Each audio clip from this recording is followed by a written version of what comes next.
નમસ્કાર વિદ્યાર્થી મિત્રો, વાયુના ગતિવાદનું નવું ચેપ્ટર આજે ચાલુ કરવાનું છે. ઉષ્માગતિશાસ્ત્રના વિડિયો નંબર 9 માં મેં જે તમને એક સવાલ પૂછ્યો હતો કે Cp Cv ક્યારે થાય, એનો મોટા ભાગના લોકો એકદમ સાચો જવાબ આપ્યો છે. એ જાણીને દિલ ગદગદ થઈ ગયું. હવે આજે આપણે વાયુનો ગતિવાદ ચાલુ કરવાનું છે. એના પ્રસ્તાવનામાં કે એના ઇન્ટ્રોડક્શનમાં હું કહું તો આપને ખબર છે કે દ્રવ્યની અવસ્થા કઈ કઈ હોય.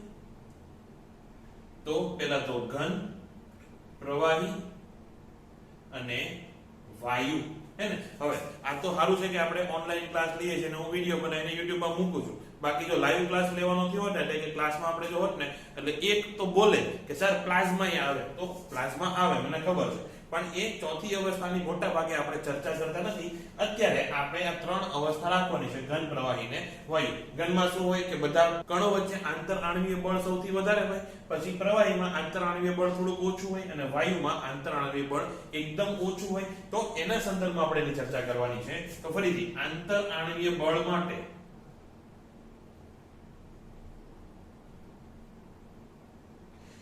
સૌથી વધારે કોનામાં હોય? ઘન, પછી પ્રવાહી અને પછી વાયુ. વાયુમાં સૌથી ઓછું હોય.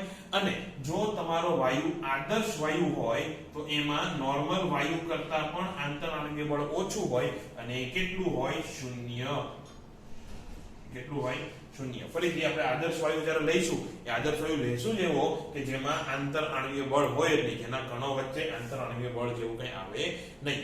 એની પછી આંતરઆણ્વીય સ્થિતિ ઊર્જા.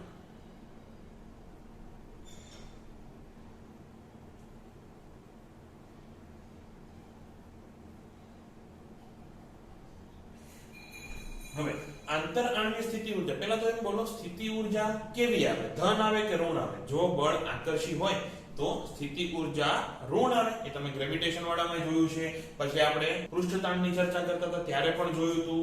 એટલે અહીંયા સેમ લોજિક લગાવવાનું છે. તો આંતરઆણ્વીય બળ તો આકર્ષી હશે ને, તો આકર્ષી બળ ઘન પદાર્થમાં મહત્તમ છે તો આંતરઆણ્વીય સ્થિતિ ઊર્જા આની ન્યૂનતમ થશે, હે ને. થાશે બધાની નેગેટિવ, પણ નેગેટિવમાં પણ વધારે કોનો હશે? તો કે ઘન, એટલે એને આપણે ન્યૂનતમ ગણશું. તો આંતરઆણ્વીયમાં ઘન પદાર્થની સ્થિતિ ઊર્જા એકદમ ઓછી, પછી પ્રવાહી અને પછી વાયુ. અને સૌથી વધારે કોની? તો કે આદર્શ વાયુ. અહીંયા વાયુ લખ્યું છે, આદર્શ વાયુ. સૌથી ઓછું સૌથી વધારે આદર્શ વાયુ માટે. અને એ પણ કેટલું? તો એ પણ શૂન્ય. હવે જો આ શૂન્ય હોય અને મહત્તમ હોય તો તમે સમજી શકો કે આ બધા કેવા હશે? ઋણ હશે. ધારો કે ઘનમાં -10 જૂલ હોય તો આ -5 જૂલ હશે, આ -3 જૂલ હશે અને આ 0, એવું કંઈક વાત થાય છે. તો આ થઈ ગઈ આંતરઆણ્વીય બળ અને આંતરઆણ્વીય સ્થિતિ ઊર્જાની ચર્ચા. હવે ગતિ ઊર્જાનું શું? આ બધું સમાન તાપમાને વાત થાય છે. આ બધું ક્યારે? તો કે સમાન તાપમાને.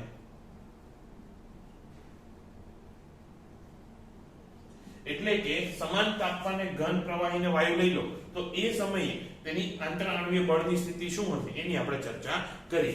એની પછી ગતિ ઊર્જા. તો સમાન તાપમાને, આ વસ્તુ યાદ રાખજો, સમાન તાપમાને બધા જ ઘન હોય, પ્રવાહી હોય, વાયુ હોય, આદર્શ વાયુ હોય, કાંઈ ફરક નહીં પડે. ગતિ ઊર્જા બધાની સમાન. ફરીથી કહું છું, ઘન, પ્રવાહી, વાયુ કાંઈ ફરક નહીં પડે, ગતિ ઊર્જા સમાન જ આવશે. એટલે કે એક કણની ગતિ ઊર્જાની આપણે વાત કરીએ છીએ એ સમાન આવશે. એ જ્યારે આપણે તાપમાનનું ગતિકીય વિશ્લેષણ જોઈશું ત્યારે વાત કરશું. અત્યારે એટલું સમજો, સમાન તાપમાને ઘન ગતિ ઊર્જા, કણની ગતિ ઊર્જા, એક કણની ગતિ ઊર્જાની વાત કરું છું.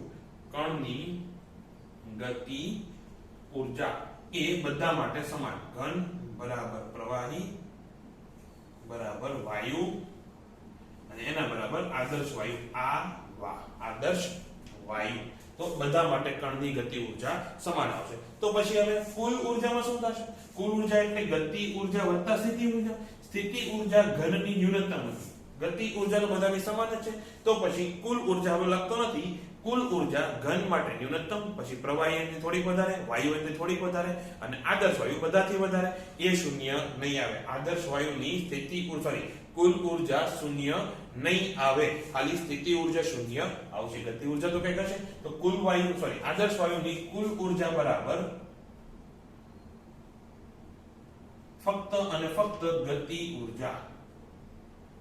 એમાં સ્થિતિ ઊર્જા જેવું કંઈ આવતું નથી. તો આ થઈ ગયું એની ઇન્ટ્રોડક્શન. અને ઇન્ટ્રોડક્શનમાં આ ટાઈપના એમસીક્યુ તમને પૂછાઈ શકે એટલે મેં તમને લખાવી દીધું કે ગતિ ઊર્જા હોય, સ્થિતિ ઊર્જા હોય, આંતરાણવીય બળ હોય તો કોનું વધારે અને કોનું ઓછું.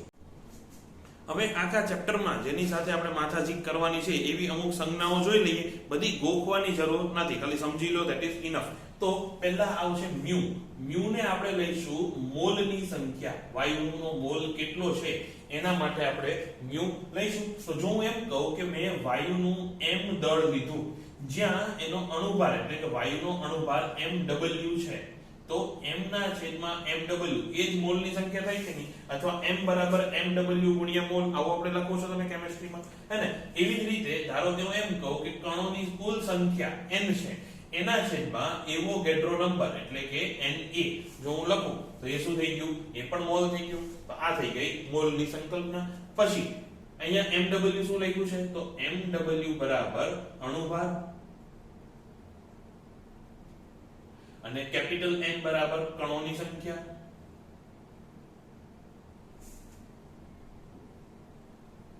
Na બરાબર એવોગેડ્રો અચળાંક.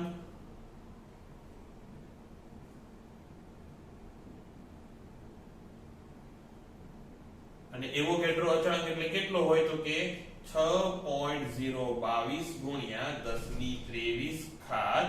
બોલો અહીંયા એનો એકમ શું આવશે? એનો એકમ આવશે કણ અથવા અણુ અથવા પરમાણુ પ્રતિ મોલ. એટલે કે 1 મોલ જો તમે દ્રવ્ય લઈ લો તો એમાં કુલ અણુની સંખ્યા કેટલી હોય? 6.022 ગુણ્યા 1023 ઘાત જ હોય. હવે એવી રીતે જો હું સ્મોલ n જ્યારે દર્શાવું, આપણે મોટા ભાગે શું લખીએ? PV બરાબર સ્મોલ n RT ને. અહીંયા આ n નું મૂલ્ય એટલે કે n નો મતલબ કંઈક અલગ આવશે. n નો મતલબ શું થશે? એ થશે કુલ સંખ્યા છેદમાં કુલ કદ. એટલે આ શું થઈ ગયું? સંખ્યા ઘનતા.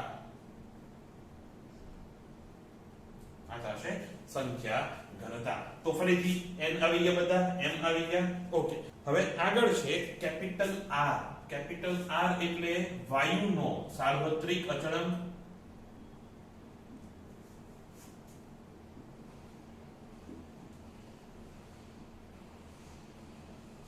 અને એનું મૂલ્ય કેટલું થાય? 8.314 જૂલ પર મોલ પર કેલ્વિન. અથવા જો આને હું કેલરીમાં ફેરવું તો આખાને મારે 4.186 થી ભાગવું પડે, તો એ લગભગ આનું અડધું થાય કે નહીં? એટલે એ શું થશે? અહીંયા 2 લગભગ 2 કેલરી પ્રતિ મોલ પ્રતિ કેલ્વિન. આ થઈ ગયો વાયુનો સાર્વત્રિક અચળાંક. પછી એમાં સ્મોલ r લખું એટલે થશે વાયુનો વિશિષ્ટ અચળાંક. એ સમજાવું શું થાય? તો સ્મોલ r બરાબર થશે કેપિટલ R એના છેદમાં અણુભાર એટલે mw. એટલે કે તમે ઓક્સિજન માટે R અલગ હશે અને હાઇડ્રોજન માટે R અલગ હશે, કારણ કે બંનેના અણુભાર અલગ અલગ છે. તો આ શું થઈ ગયું? સ્પેસિફિકલી આપણે કીધું કે આ ઓક્સિજન માટે સ્મોલ r, આ હાઇડ્રોજન માટે સ્મોલ r. એટલે એને શું કહેવાય? વિશિષ્ટ અચળાંક. આ શું થઈ ગયો? વાયુનો વિશિષ્ટ અચળાંક. આ થઈ ગયો વાયુનો વિશિષ્ટ અચળાંક. એવી રીતે પછી સ્મોલ k આવે. સ્મોલ k બરાબર થશે r એના છેદમાં Na. Na એટલે શું? ફરીથી એવોગેડ્રો નંબર. અચ્છા, અહીંયા Na ની જગ્યાએ ઘણી વખત આપણે n0 પણ લખશું, એટલે n0 પણ એમ લખી નાખ્યું. તો r ના છેદમાં Na એટલે બોલ્ટ્ઝમેનનો અચળાંક. આ શું થઈ જશે? બોલ્ટ્ઝમેનનો અચળાંક. લખતો નથી. એનું મૂલ્ય કેટલું થાય? 1.38 ગુણ્યા 10⁻23 ઘાત. એનો એકમ શું થશે? એ થશે જૂલ પ્રતિ કેલ્વિન. હવે હું બે વસ્તુ હોમવર્કમાં આપું છું. એક તો આ r અને આ k. એના તમારે પારિમાણિક સૂત્ર લખીને મને પાછું કોમેન્ટ કરવાની છે. પારિમાણિક સૂત્ર લખીને કોમેન્ટ કરવાની છે. કોનું? k અને અહીંયા r નું. હવે નોટ્સમાં જોયા વગર, નોટ્સમાં તમને આન્સર આપેલો છે પણ શક્ય હોય ત્યાં સુધી નોટ્સમાં જોયા વગર આના કોમેન્ટ કરવાની છે. બીજી એક વાત કહી દઉં, અહીંયા જો ખાલી m l t થી કામ નહીં ચાલે. સાથે સાથે આપણે મોલ પણ લેવું પડશે. મોલ માટે તમે મ્યુ લખજો અને તાપમાન લેવા માટે કે લખો અથવા થીટા લખો, કાંઈ પણ ચાલશે. તાપમાનની જગ્યાએ કે અથવા થીટા કાંઈ પણ ચાલશે અને મોલની જગ્યાએ મ્યુ લખીને એટલે એના રૂપમાં તમારે કોમેન્ટ કરશો ત્યારે અહીંયા મ્યુ પણ તમારાથી ટાઈપ નહીં થાય, એટલે એના માટે તમે સ્મોલ m ટાઈપ કરજો. આના માટે કેપિટલ M, દળ માટે કેપિટલ M અને મોલ માટે સ્મોલ m ટાઈપ કરજો. હવે બીજી જે વસ્તુ જે આપણે આખા ચેપ્ટરમાં યુઝ કરશું કે ક્યાંક ક્યાંક યુઝ કરશું એ છે STP અને NTP. આ વસ્તુ તમે કેમિસ્ટ્રીમાં તો ઘણી બધી વખત યુઝ કરતા હશો. STP એટલે શું? Standard temperature and pressure. Standard temperature માં લઈ લેવાનું 0 સેલ્સિયસ 0 ડિગ્રી સેલ્સિયસ અથવા 273 કેલ્વિન અને દબાણ કેટલું રાખવાનું? એ રાખવાનું 1 atm. 1 atm એટલે 1.01 ગુણ્યા 10⁵ પાસ્કલ. વાતાવરણનું જે દબાણ હોય એ બેમાં દબાણ તો વાતાવરણનું દબાણ જ આવવાનું છે. આમાં પણ દબાણ અહીંયા P બરાબર અહીંયા T બરાબર દબાણ તો એટલું જ આવશે 1.01 ગુણ્યા 10⁵ પાસ્કલ. પણ અહીંયા તાપમાન કેટલું આવશે? નોર્મલ ટેમ્પરેચરની વાત કરો. આ તો સ્ટાન્ડર્ડ હતું ને. નોર્મલ આજુબાજુમાં તાપમાન કેટલું હોય એ આપણું નહીં લખવાનું. મોટા ભાગે આ બધું સાયન્સ ક્યાં ડેવલપ થયું? બ્રિટિશમાં, હે ને? તો બ્રિટેનમાં, બ્રિટિશમાં નહીં, બ્રિટેનમાં. તો અહીંયા એ બ્રિટેનનું એ લોકોનું નોર્મલ ટેમ્પરેચર લખવાનું. એ કેટલું થાય? એ થાય 20 ડિગ્રી સેલ્સિયસ અથવા જો તમે કેલ્વિનમાં ફેરવો તો 293 કેલ્વિન. આટલું થશે નોર્મલ ટેમ્પરેચર અને પ્રેશર. હવે આગળનો ટોપિક છે આદર્શ વાયુની વિભાવના અને લાક્ષણિકતા. વિભાવના એટલે આપણે વ્યાખ્યાયિત કરવાનો છે કે આપણે કોને આદર્શ વાયુ કહેશું. આખા ચેપ્ટરમાં આપણે આદર્શ વાયુની ચર્ચા કરવાની છે. તો પછી એમાંથી કયા વાયુને આદર્શ વાયુ કહેશું અને કેવું વર્તન કરે તો આદર્શ વાયુ નહીં કહીએ, એનો મતલબ થાય આદર્શ વાયુની વિભાવના અને લાક્ષણિકતા. તો પહેલા તો વાયુના કણનું કદ એ વાયુના પાત્રના કદ કરતા બહુ નાનું હોવું જોઈએ. એટલે કે જો આ પાત્ર હોય તો સીધી વાત છે એમાં વાયુનું એક કણ લઈ લો. આખા રૂમમાં તમે ઓક્સિજનની વાત કરો તો ઓક્સિજનનો એક અણુ કેટલો નાનો હશે, હે ને? અબજોમાં ભાગનું એનું કદ હશે. એટલે કે વાયુના કણનું કદ એ પહેલા તો પાત્રના કદ કરતા ઘણું નાનું હોવું જોઈએ. પછી તમારા રૂમમાં ઓલા ટેનિસના બોલ આવે એવડા કણ લઈ લો તો પછી એનો વાયુ ગણવામાં આવે નહીં. એટલે કે વાયુના કણનું કદ પાત્રના કદ કરતા ઘણું નાનું. બીજું, વાયુનું કદ એ પાત્રના કદ જેટલું હોવું જોઈએ. અહીંયા વાયુનું કદ છે, અહીંયા વાયુના કણનું કદ છે. ફરક સમજજો. તો વાયુનું કદ પાત્રના કદ જેટલું હોવાનું છે. તમારી રૂમમાં જે વાયુ છે એનો કદ કેટલું હશે? તમારા રૂમનું જેટલું કદ હોય એ જ હશે ને. કોઈ તમે ગ્લાસ લઈ લો તો ગ્લાસમાં જે વાયુ ભરેલો હોય તો એનું કદ કેટલું હશે? એ પણ ગ્લાસનું જે કદ હશે એટલું જ થવાનું છે. પણ આમાં કન્ડિશન્સ એપ્લાય. એ ક્યારે? 0 કેલ્વિન સિવાય. 0 કેલ્વિન જો પહેલા તો શક્ય નથી. પણ 0 કેલ્વિન આપણે કોને ધારીએ કે 0 કેલ્વિન ઉપર કોઈ પણ વાયુ હોય આદર્શ વાયુ એનું કદ અને દબાણ બંને કેવું થઈ જાય? 0 થઈ જાય. તો આ ત્યારની વાત છે. તો 0 કેલ્વિન ઉપર કોઈ પણ વાયુ હોય તમારા રૂમમાં પણ જો તમે 0 કેલ્વિન કરી નાખો તો આખો વાયુ એકદમ 0 કદનું થઈ જશે. પણ એવું શક્ય નથી. 0 કેલ્વિન પણ શું છે? એક પ્રકારની આદર્શ સંકલ્પના છે. બાકી 0 કેલ્વિન જેવું કઈ શક્ય નથી. પણ આ તો ખાલી કન્ડિશન્સ માટે કહી દીધું. કદાચ MCQ માં પૂછાય તો પૂછવાની શક્યતા એકદમ ઓછી. પછી જો આદર્શ વાયુ હોય તો એના આંતર આણ્વીય બળ ઓછા હશે. એટલે કે એના બે કણ વચ્ચે બળ ઓછું નહીં, સોરી 0 જ હશે. એટલે કે FIM લખું છું. IM એટલે ઇન્ટરમોલેક્યુલર આંતર આણ્વીય. આંતર આણ્વીય બળ આદર્શ વાયુમાં કેટલું? તો કે 0. જરાય બળ આવશે નહીં. અને જો બળ હોય નહીં તો પછી સ્થિતિ ઊર્જા પણ 0 થશે. એટલે કે UIM એ પણ કેટલું? 0. આ વસ્તુ મેં તમને ચેપ્ટરની સ્ટાર્ટિંગમાં જ તમને કીધું હતું. પછી કણ માત્ર રેખીય ગતિ જ કરશે. જો આ પાત્ર લઈ લો એમાં આદર્શ વાયુ અહીંયા ભર્યો છે. હવે આની ઉપર કોઈ બળ તો લગાવવું નથી. ગુરુત્વાકર્ષણ બળને અત્યારે અવગણવાનું છે. એ તમને જ્યારે આગળ એક દાખલો એક MCQ કરાવીશ ત્યારે ચર્ચા કરશું. અત્યારે અહીંયા ધારો કે ગુરુત્વાકર્ષણ બળ લાગતું નથી. લાગતું હશે, ફરીથી કહું છું, ગુરુત્વાકર્ષણ બળ લાગતું હશે. અત્યારે ધારો કે કોઈ ગુરુત્વાકર્ષણ બળ લાગતું નથી. આદર્શ વાયુ છે એ જાય છે આ દિશામાં. એની પર બીજું કોઈ તો નથી બળ લગાવવા માટે. તો પછી એ સીધો ચાલતો જ રહેશે કે નહીં? જો કોઈ વ્યક્તિ હોત કે અહીંયા બળ લગાવે તો પછી આમ કે પછી અહીંથી બહાર કેવી રીતે આવતું? પણ અહીંયા શું કરશે? એ રેખીય ગતિ કરશે. કારણ કે એની પર કોઈ બળ લગાવવા વાળું નથી. એટલે આની જે કંઈ પણ ગતિ ઊર્જા હશે કેવી હશે? રેખીય ગતિ ઊર્જા હશે. ચાક ગતિ જેવું આમાં ક્યાંય આવશે નહીં. પછી આગળનો પોઈન્ટ છે, આ પોઈન્ટ નંબર 4 હતો. પછી પોઈન્ટ નંબર 5 છે કે એ વાયુને લગતા તમામ નિયમોનું પાલન કરશે. અને એ પણ કેવું તમામ નિયમોનું પાલન કરશે એ તમામ શક્ય તાપમાન અને દબાણ, એ 1000 ડિગ્રી તાપમાન લઈ લો કે 1 લાખ ડિગ્રી તાપમાન લઈ લો કે 1 કરોડ ડિગ્રી તાપમાન લઈ લો, જો આદર્શ વાયુ હશે તો બધા જ નિયમોનું પાલન કરશે.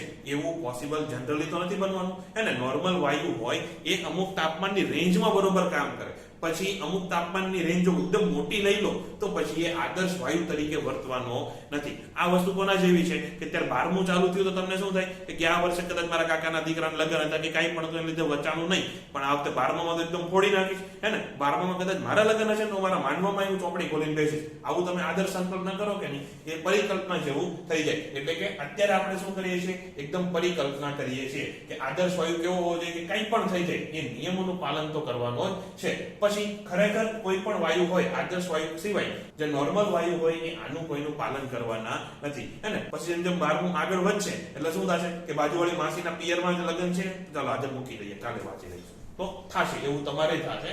અત્યારે પાછા આપણે ટોપિક ઉપર આવીએ. આદર્શ વાયુમાં પ્રવાહીકરણ અશક્ય. શું કામ અશક્ય છે? કારણ કે આંતરાણવીય બળ જ નથી. પ્રવાહીમાં શું હોય, આંતરાણવીય બળ આવશે ને, એટલે કે આદર્શ વાયુ તમે ગમે એટલો ઠંડો કરો એ પ્રવાહી બનશે નહીં, કારણ કે બે અણુ વચ્ચે બનતું જ નથી, એ એકબીજાને આકર્ષણ લગાવતા જ નથી, એટલે એનું પ્રવાહીકરણ કરવું શક્ય નથી. તમે એને ઓગાળીને પ્રવાહી બનાવી શકશો નહીં. તો આ થઈ ગઈ આદર્શ વાયુની વિભાવના અને લાક્ષણિકતા. આમાંથી એકેય વસ્તુ ગોખવાની નથી. આ ફક્ત તમને સમજાવવા માટે છે કે જ્યારે જ્યારે તમારી સામે આદર્શ વાયુ આવે તો એની વર્તણૂક કેવી હશે, તો આવી કંઈક એની વર્તણૂક હશે. પછી જે આપણે વાયુનો ગતિવાદ ભણશું ને એના એક પોઈન્ટ તમારે ગોખવા પડશે.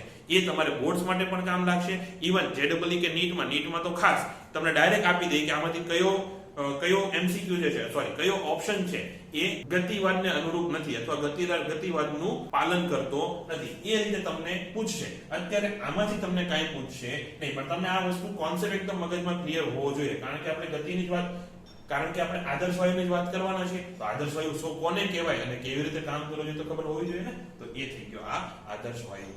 અચ્છા, હજી એક વાત કહેવાની રહી ગઈ કે આ તો આપણે નક્કી કરી લીધું, આપણે જે 6 પોઈન્ટ કીધા હતા એ આપણે નક્કી કરી લીધું કે આવો વાયુ હશે તો હું એને આદર્શ વાયુ કહીશ, નહીતર પછી મારો વાયુ આદર્શ રહેશે નહીં. તો આ તો ઓલા જેવું થઈ ગયું કે છોકરીના બાપા શરત મૂકે કે આવો છોકરો હોય તો જ હું મારી છોકરીને પરણાવીશ, પણ એવો એટલા બધા 6 શરત મૂકી હોય તો એવો વાયુ મળવો શક્ય છે નથી હે ને. એટલે કે રિયલમાં કોઈ પણ આદર્શ વાયુ શક્ય નથી. પણ આપણે કોને આદર્શ વાયુ કહીશું? તો એવું તો નહીં થાય કે બાપા છોકરીને પરણાવશે નહીં, પછી થોડું ઘણું કોમ્પ્રોમાઇઝ કરીને એકાદો ગુણ જાતો કરીને પરણાવશે, તો પછી અહીંયા આપણે એવું શું કરશું કે જનરલી ફરીથી કહું છું આદર્શ વાયુ શક્ય નથી. પણ આપણે કેવા વાયુને આદર્શ વાયુ કહીશું કે ઊંચું તાપમાન હોય અને નીચું દબાણ હોય. ફરીથી કહું છું, ઊંચું તાપમાન અને નીચું દબાણ હોય એ સમયે કોઈ આપણે વાયુ લઈ લઈશું, એને આપણે આદર્શ વાયુ તરીકે ધારશું. એવો વાયુ આદર્શ વાયુ તરીકે વર્તશે. આદર્શ વાયુ હશે નહીં. એમાં પણ જો થોડુંક વધારે પડતું જો લિમિટ વધારે દેશો તો પછી તાપમાન વધારે નીચું કરી નાખો કે દબાણ વધારે ઊંચું કરી નાખો તો પછી પાછો એ આદર્શ વાયુ તરીકે વર્તવાનું બંધ કરી દેશે. આવું શું કામ?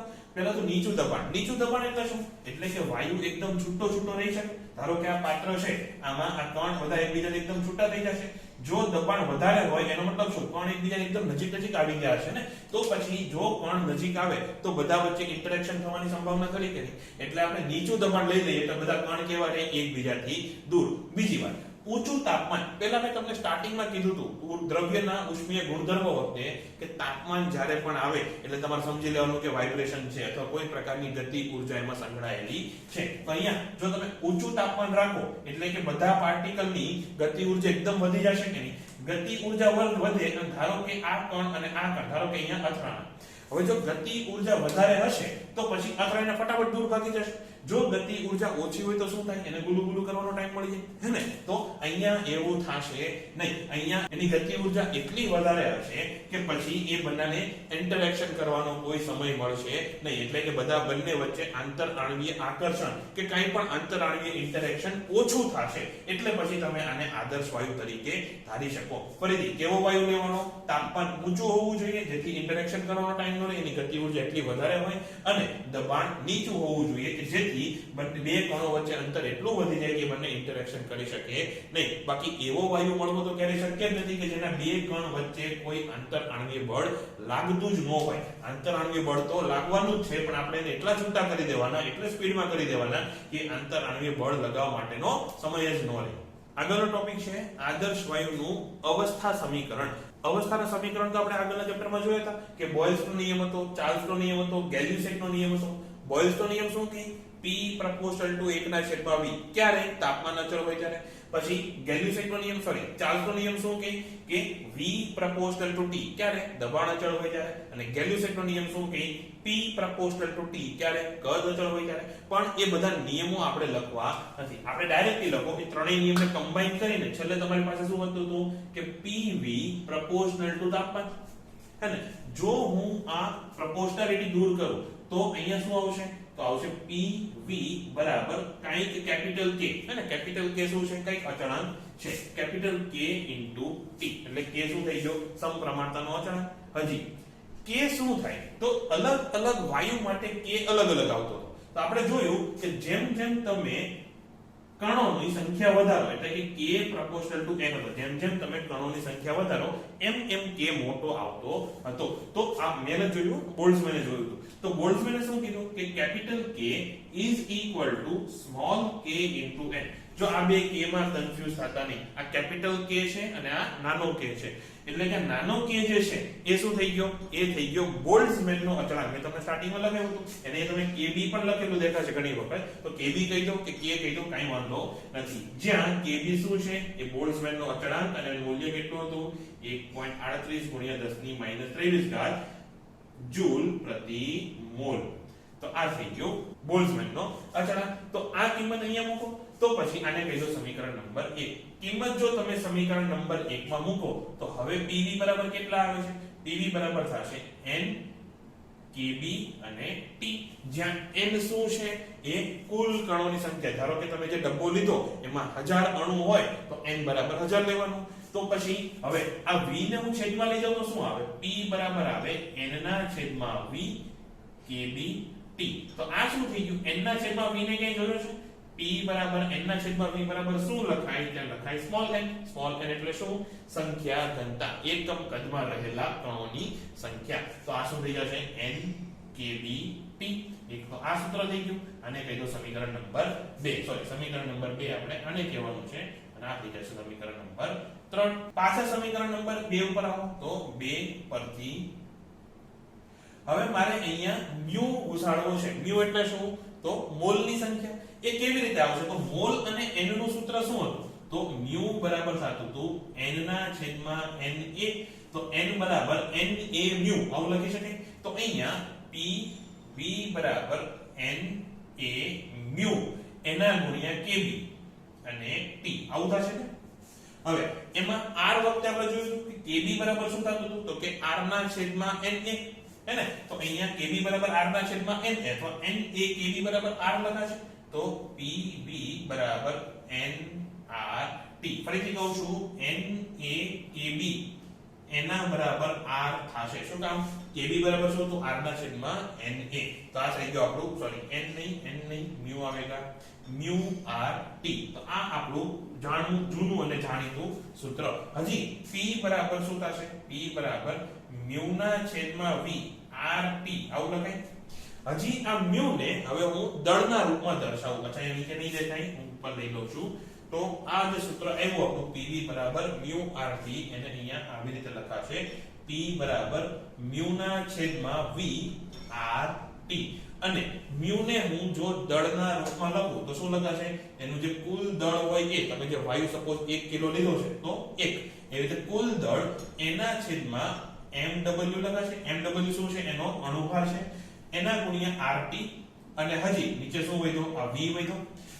m ના છેદમાં v બોલે તો m ના છેદમાં v એટલે થશે ઘનતા. તો ρ rt એના છેદમાં mw બરાબર થશે દબાણ. અથવા આવું પણ લખી શકાય p ગુણ્યા mw બરાબર ρ rt. આ બધા સંબંધ તમારે યાદ રાખવાના. આ છે પછી અહીંયા આ અચ્છા આ તો બે સેમ જ છે અહીંયા અને અહીંયા. અચ્છા બેયને કેવા નહીં, બે અલગ અલગ છે, સોરી. તો આ બધા તમારે યાદ રાખવાના છે. શું કામ? કારણ કે MCQ માં તમને ડાયરેક્ટલી પૂછે કે નીચેનામાંથી કયું આદર્શ વાયુ અવસ્થાનું સમીકરણ નથી. તો આજે તમને ટીક મારી દીધા, એની સિવાયનું હોય ને કહી દેવાનું કે આ નથી. હવે આગળનો ટોપિક છે એનું નામ છે ડાલ્ટનનો આંશિક દબાણનો નિયમ. હવે છે ને તમને નોટ્સમાં એકદમ ડિટેલમાં લખીને આપ્યો છે, પણ આ નિયમ એવો નથી કે સમજાવવા પાછળ હું ટાઈમ વેસ્ટ કરું. ફટાકથી આવડી જાય એવો છે અને દાખલામાં પણ બહુ અઘરું પૂછવાના નથી. એટલે તમને ડાયરેક્ટલી સમજાવી દઉં છું. ધારો કે તમારી પાસે એક પાત્ર છે, એમાં તમે 4-5 પ્રકારના વાયુ ભર્યા. ધારો કે અત્યારે આપણે 2 જ પ્રકારના વાયુ લઈ લઈએ. અહીંયા તમે ભર્યો છે એક તો ઓક્સિજન અને થોડોક ભરેલો છે નાઇટ્રોજન. આવી રીતે આ N લખું ત્યાં નાઇટ્રોજન ના કણ છે, O લખું ત્યાં ઓક્સિજન ના કણ છે. તો લગભગ બધા સમજી જ જશો. એટલા બધા તો દિમાગથી પેદલ કોઈ નહીં હોય. તો આ છે આપણે આ ડબ્બો ભરેલો છે. હવે જો ડિટેલ એવી રીતે આપેલી છે કે ધારો કે આમાં નાઇટ્રોજન નો હોય, ખાલી ઓક્સિજન ભર્યો, કદ આનું V છે, ડબ્બાનું કદ કેટલું છે V. ધારો કે નાઇટ્રોજન નો હોય, ખાલી આટલો ઓક્સિજન હોય, જે ઓક્સિજન છે એને એમ ન રહેવા દો, ખાલી નાઇટ્રોજન ઉપાડી કાઢી નાખો, તો દબાણ આવે છે PO. એટલે PO જેટલું દબાણ આવે છે. હવે નાઇટ્રોજન રહેવા દો, ઓક્સિજન કાઢી નાખો, એટલે નાઇટ્રોજન જેમ છે એમને રહેવા દો અને ઓક્સિજન કાઢી નાખો, તો દબાણ કેટલું આવે છે Pn. એનો મતલબ શું? આ PO એટલે ઓક્સિજનનું આંશિક દબાણ અને Pn એટલે નાઇટ્રોજનનું આંશિક દબાણ. આપણે લીધું છે શું? વાયુનું મિશ્રણ. પણ એમાં એક એક વાયુને કારણે કેટલું દબાણ આવે છે એને કહેવાય આંશિક દબાણ. આ ખબર પડી ગઈ? તો આખા પાત્રનું કુલ દબાણ કેટલું થશે? તો કુલ દબાણ થાય એનું જે કંઈ પણ આંશિક દબાણ હોય એનો સરવાળો. ફરીથી કહું છું કે પાત્રમાં જો તમે આદર્શ વાયુનું મિશ્રણ લીધું હોય તો પછી મિશ્રણનું કુલ દબાણ કેટલું થાય? તો કે એક એક વાયુનું જે આંશિક દબાણ આવે એના સરવાળા જેટલું. પણ ફરીથી સ્ટાર્ટિંગમાં મેં શું કીધું? આદર્શ વાયુ. આદર્શ વાયુ કોને કહેવાય? એકબીજા સાથે ઇન્ટરેક્શન કરે નહીં એવું. એટલે અહીંયા ધારો કે હું ઓક્સિજનને આદર્શ વાયુ લઈ લઉં તો બે ઓક્સિજન તો એકબીજા સાથે ઇન્ટરેક્શન નથી કરતા. નાઇટ્રોજનને જો આદર્શ વાયુ કહી દઉં તો બે નાઇટ્રોજન તો એક સાથે ઇન્ટરેક્શન કરતા નથી. પણ જો O અને N એકબીજા સાથે ઇન્ટરેક્શન કરે તો પાછા એ બંનેને મિશ્ર કરવાના નહીં. એ મિશ્રણ કર્યા પછી પણ વાયુનું મિશ્રણ કેવું રહેવું જોઈએ? આદર્શ રહેવું જોઈએ. એટલે શું કે O અને N પણ એકબીજા સાથે આંતર આણ્વીય આકર્ષણ બળ લગાવશે નહીં. એટલે બંને કેવો થઈ જાય? આદર્શ વાયુનું મિશ્રણ તમે એને ગણી શકો. તો જો તમે N વાયુ લીધા હોય જેના આંશિક દબાણ P1 P2 P3 up to Pn હોય તો પછી કુલ દબાણ એનું કેટલું થાય? P1 P2 P3 up to Pn. પણ આ વાયુ કેવા લેવાના? આદર્શ વાયુ. આ થઈ ગયો તમારો ડાલ્ટનનો નિયમ. તો હવે જો તમને ડાલ્ટનનો નિયમ સમજાઈ ગયો હોય તો ફટાફટ વિડિયો પોઝ કરીને તમને PDF માં જે લખીને આપ્યું છે ફટાફટ વાંચી જાવ તો. અચ્છા, હજી એક વાત કહી દઉં કે ઘણી વખત મને PDF સેન્ડ કરવાનું ભૂલાઈ જશે. કોશિશ કરું છું ફટાફટ ટાઈમ પર મોકલવાની. તો જો કદાચ આ વિડિયોની PDF નો આવી હોય તો ફટાફટ હમણાં મોકલી દેજો, મને કોઈ મેસેજ કરી દેજો. પણ ડાલ્ટનનો નિયમ સમજ્યા પછી આટલું જે લખીને તમને આપ્યું છે એટલું વાંચી લેજો, સમજાઈ જશે. હા, નો સમજાય તો પછી નીચે કોમેન્ટ કરી દો, આવતા વિડિયોમાં આપણે એને લઈ લઈશું. હવે એક દાખલો ગણવાનો છે અને રકમ લખો. અચળ તાપમાને વાયુનું દબાણ પ્રારંભિક દબાણના 1/3 ભાગનું કરતા કદમાં કેટલા ટકા ફેરફાર થશે? જે બધા દાખલા છે ને તમે ફટાફટ ચપટી વગાડતા ગણી લો એવા છે, પણ એના શબ્દો એવી રીતે ફેરવી નાખે કે તમને આવડતું હોય છતાં પણ ભૂલ થાય. એટલા માટે એવા દાખલા આજે લીધા છે. આપણે બહુ અઘરા દાખલા આજે કરવાના નથી. તો પહેલા જો તો દબાણ આપણે કેટલું કર્યું? પહેલા જે દબાણ હતું એના ત્રીજા ભાગનું કર્યું P1/3. હવે તમારે સૂત્ર મૂકીને કરવું હોય તોય વાંધો નથી કે P proportional to 1/V. તો અહીંયા તમને હવે ખબર છે જો તમે દબાણ ત્રીજા ભાગનું કરો તો કદ કેટલું થશે? 3 ગણું થશે. એટલે અહીંયા ડાયરેક્ટલી હવે હું લખું છું V2 બરાબર થશે 3V1. પણ પૂછ્યું શું છે કે કદમાં કેટલા ટકા ફેરફાર થશે? તો પહેલા કેટલું હતું? V1 હતું. હવે કેટલું થઈ ગયું? 3V1 થઈ ગયું. તો હું 300% ફેરફાર કહી શકું? નહીં.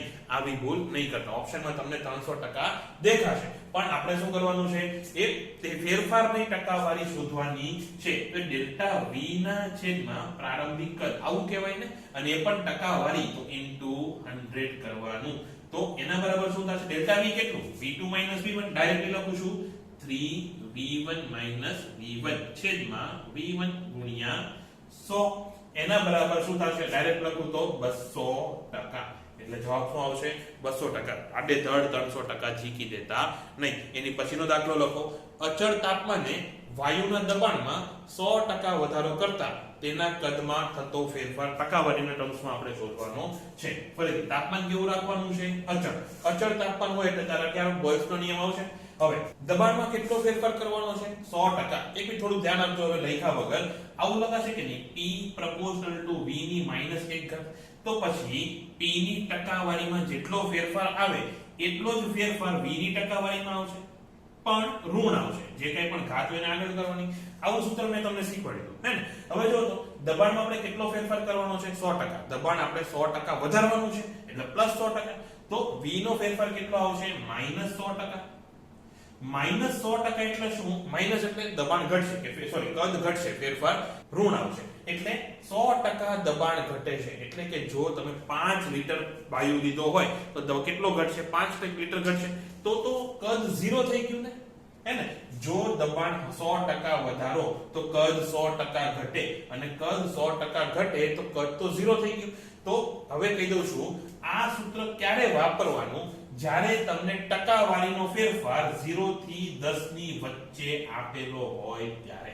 હજી કદાચ 11 12 જાવ ત્યાં સુધી લગભગ વાંધો નહીં આવે, પણ પછી 20% 30% એમ આપેલો હોય ત્યારે પછી આવું સૂત્ર વાપરવાનું નહીં. એકવાર હજી જનરલ સૂત્ર કહી દઉં છું કે જો કોઈ રાશિ x બરાબર y ની a ઘાત z ની b ઘાત નીચે w ની c ઘાત આવું હોય તો આપણે લખતા હતા કે ટકાવારીમાં ફેરફાર x નો એ કેટલો થતો હતો? તો કે a ગુણ્યા ટકાવારીમાં y નો ફેરફાર વત્તા b ગુણ્યા ટકાવારીમાં z નો ફેરફાર માઈનસ c ગુણ્યા ટકાવારીમાં w નો ફેરફાર. આવું મેં તમને સૂત્ર આપ્યું હતું. પણ આ ક્યારે લાગુ કરવાનું? જ્યારે ટકાવારીના ફેરફાર 0 થી 10 ની વચ્ચે હોય ત્યારે. 0 થી 10 ની ઉપર જાય એ પછી આ સૂત્ર તમે લાગુ કરી શકશો નહીં. એટલે પછી આપણે એના સામાન્ય સૂત્ર તરફ વધવાનું કે જો હું P ને 100% વધારું, એટલે ધારો કે મારું દબાણ પહેલા 3 એટમોસ્ફિયર હતું અને 100% વધારે પછી નવું દબાણ કેટલું થાય? 6 એટમોસ્ફિયર થશે. એટલે કે જે નવું દબાણ છે એ શું થશે? જૂના દબાણના 2 ગણું થશે. આ સમજાણું. P ને 100% જો વધારવામાં આવે તો દબાણ કેટલું થઈ જશે? ડબલ થઈ જશે. તો 200% વધારું તો દબાણ 4 ગણું થશે? નહીં થાય, ધ્યાન રાખજો. 200% વધારું એટલે પેલા P1 હતું અને 200% વધાર્યું એટલે 2P1 થયું. તો કેટલું થઈ ગયું? 3P1 થયું ને. આવું થશે. આ ટકાવારીના ફેરફારનો જો શબ્દ ફેરવીને આપે તો દાખલામાં અટવાવાનું નથી. તમને આવડે તો છે, શબ્દોમાં જ અટવાઈ જશો. તો હવે જો અહીંયા દબાણ 100% વધાર્યું, દબાણ ડબલ કરી નાખ્યું, તો હું ડાયરેક્ટ લખું છું V2 કેટલું થશે? પહેલા હતું એનું અડધું એટલે કે V1/2.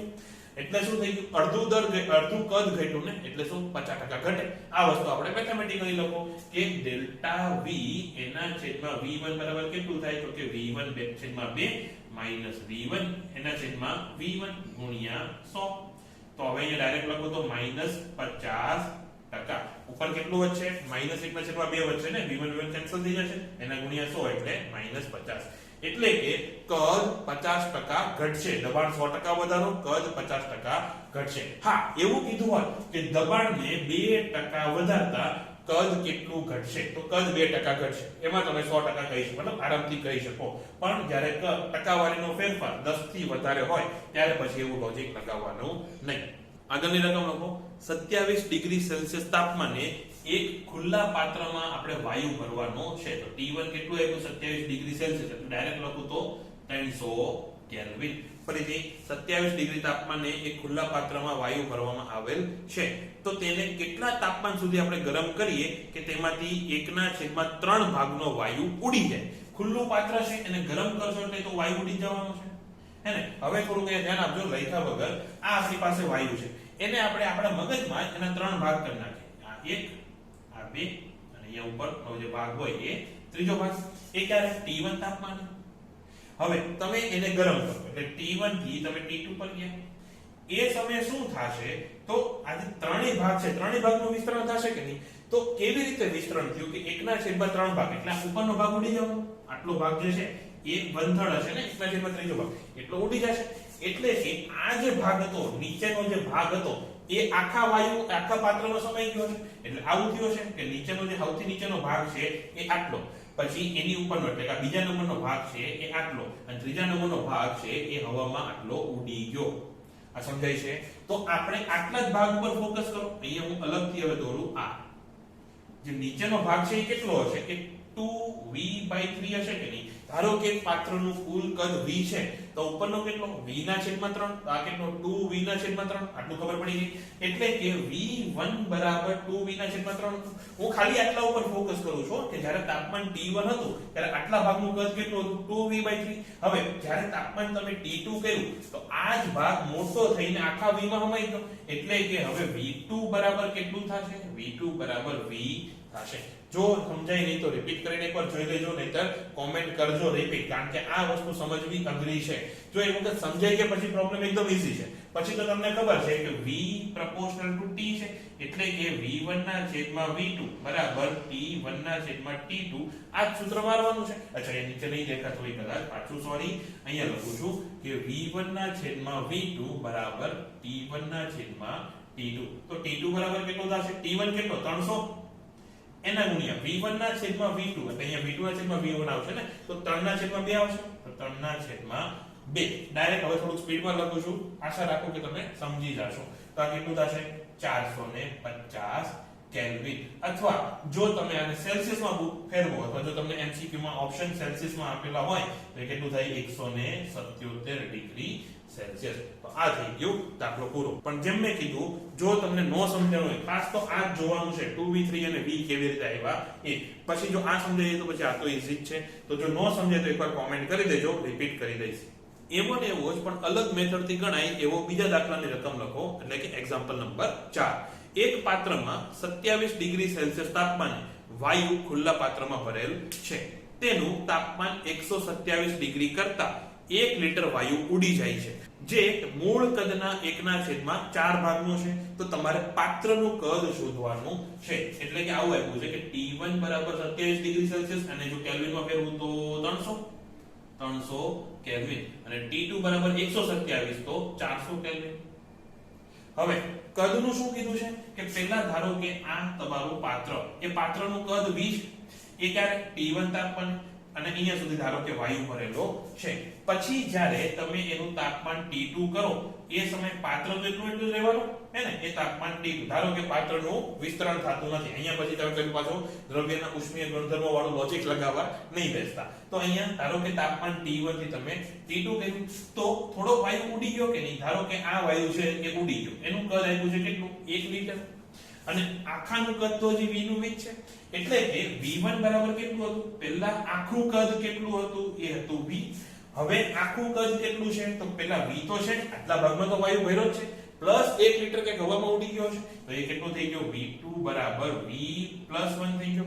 બસ, હવે આની પછી દાખલો ઈઝી. હવે પાછું v1 ના છેદમાં v2 બરાબર t1 ના છેદમાં t2 આવું લખાય. બસ કિંમત મૂકો. હવે તો v1 ના છેદમાં v2 કેટલું? v ના છેદમાં v + 1 બરાબર t1 ના છેદમાં t2 ડાયરેક્ટલી લખું છું 3 ના છેદમાં 4. મીંડા હાથે કેન્સલ કરી નાખજો, નહીં તો નાના ભાઈ પાસે કરાવી લેજો. તો અહીંયા 4v બરાબર 3v + 3, તો v બરાબર 1 લિટર. એ ભૂલ થઈ ગઈ. જો v બરાબર 3 લિટર જવાબ આવશે. એટલે કે પાત્રનું કુલ કદ કેટલું છે? 3 લિટર.